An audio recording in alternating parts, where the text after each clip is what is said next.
None of the materials that we picked up weighed anything. It looked like it was weightless. You couldn't feel that you had anything in your hands. I found one piece of metal, what looked like metal anyway. It was not flexible, but it was as thin as a foil of a pack of cigarettes. It was that thin. One of my boys told me, he said, there's something unusual here. He said, I tried to make a dent in this metal. He says, you can't bend it. You can't make a mark on it. He says, I took a sledgehammer and whammed it. I put it on the ground and whammed it. The sledgehammer bounced off of it. He told me not to say anything. He says, I'll handle it from now on.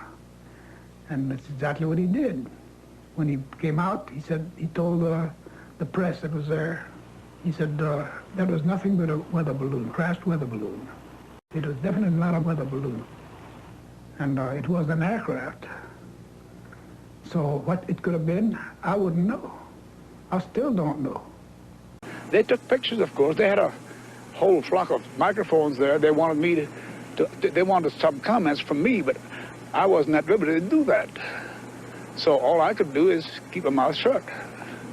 And General Ramey is the one who discussed, told the newspapers, I mean the newsmen, what it was and to forget about it. It was nothing more than a weather observation balloon, of course, which we both knew differently. We left Roswell perhaps around 3:30 or 4 o'clock in the afternoon. As you can see, it's flat.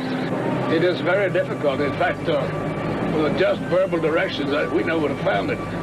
We had to follow the rancher out there. The following morning, we went out to the site where the crash was. And what I saw, I couldn't believe there was so much of it. It was scattered over such a vast area. So we proceeded to pick up as much of the debris as we could, loaded in the wagon. We filled that up. It took us a good part of the day to do that, because there were such small fragments that we had to do a lot of picking. We found a piece of metal about a 1.5 to 2 feet wide and about 2 or 3 feet long. Felt like you had nothing in your hands. It wasn't any thicker than the foil out of a pack of cigarettes. But the thing about that got me is that you couldn't even bend it, you couldn't dent it. Even with a sledgehammer would bounce off of it. So I knew that I had never seen anything like that before. And as of now, I don't know what it was. It was not anything from this earth that I'm quite sure of. Because being an intelligence officer, I was familiar with just about all materials used in aircraft and in our air travel. This was nothing like that. It could not have been.